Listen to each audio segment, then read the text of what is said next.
All right, y'all, what's going on? It's Combo Breaker 99 back with another video. All right, y'all, back with another one. Let's talk about this one from last night. Katie Taylor goes on three-peat. She goes on three-peat to defeat Amanda Serrano for the third time. And this time, much more convincingly, no matter what the scorecards say, regardless of what the scorecards say, she did it a lot more convincing than she did the first two times.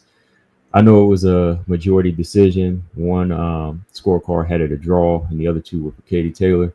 In my opinion, I think she clearly beat Amanda Serrano this time. Some people were saying robbery again, but hey, that's on Amanda Serrano. Look, shout out to Amanda. I went for her the first two times. I thought she did enough to win the first two times.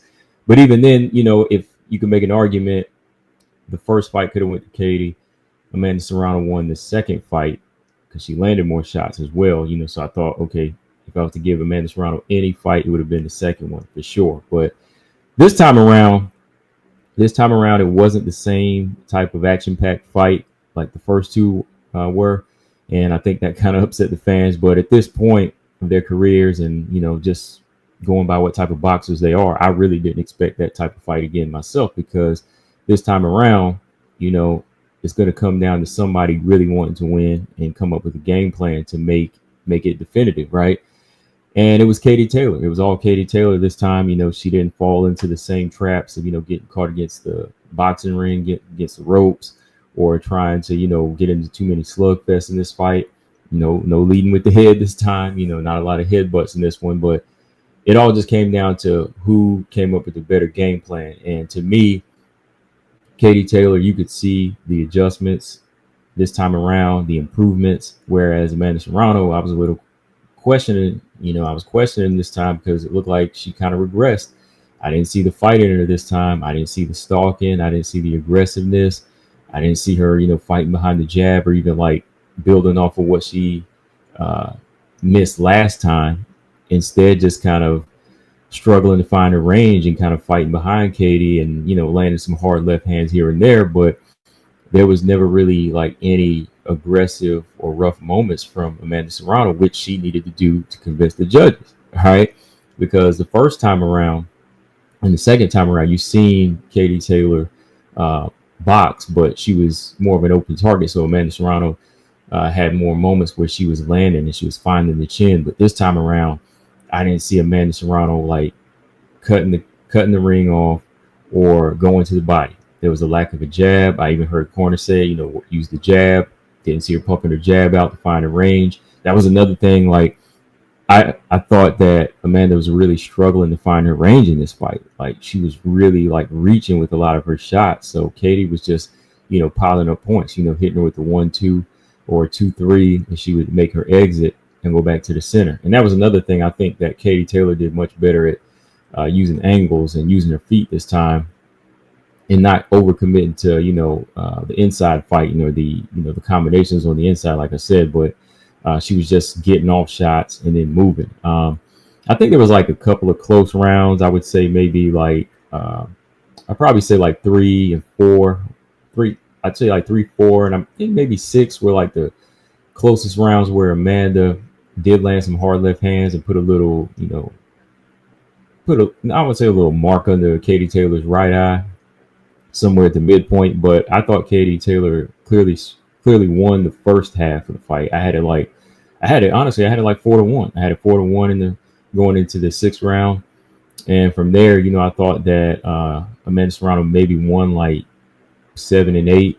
And then Katie Taylor just took it home from 9 and 10. And you could argue she won 8 as well, because I thought she just had the better boxing and again showed the better improvement. So overall, 6-4, maybe even 7-3. If you go back and look at it, I can even say 7-3. I know the numbers weren't that high on both sides. I think Amanda threw more punches, but still didn't land as many and wasn't as efficient or accurate as Katie Taylor this time around. So yeah, I thought Katie, she closed this trilogy out for sure this time with smart fighting and making the right adjustments. Amanda Serrano, in my opinion, I thought she regressed. I thought she really did regress. She didn't try to go in there and close out this one or put it all on the line. It was kind of like she was being a little too tentative this time. Didn't really, like I said, commit to cutting the ring off. And I didn't really see any body shots. I did not really see any body shots in this fight. Not a lot of good body shots from from Amanda Serrano's side. No, no cut, no pressure, no effective pressure at all in this one. So they can't argue. They can't argue. So they could argue the first two times, and I went to bat for them the first two times, but this time around, I didn't see any improvements from Amanda Serrano's side. I can't say, oh yeah, they did this better or they did that better. All they all they did was avoid getting hit by multiple shots, like as far as how the first fight went, but that was mostly because she didn't really press the fight on Katie Taylor, and Katie Taylor chose, to use her feet more this time. So yeah, shout out to Katie Taylor. She closed it out 3-0, 3-0 this time. So if she was to retire from here, I mean, she could go down as one of the best women in boxing, and this is probably one of the best rivalries in women's boxing. Probably I'll say one of the more entertaining, but as far as like best rivalry where they went back and forth with styles like Ali Frazier or something like that, it really wasn't that type of series. It was more of just like action packed, where the first two fights had their moments, right? But you can't really say it was like this rivalry where it went back and forth and both fighters really got under each other's skin, and they was like going in at 1-1, or like it wasn't really like Manny Pacquiao versus Juan Manuel Marquez like that, because Katie was always winning the fights. Katie was always winning the fights. Amanda was just always in there to fight hard. And again, like I said, it was on their game.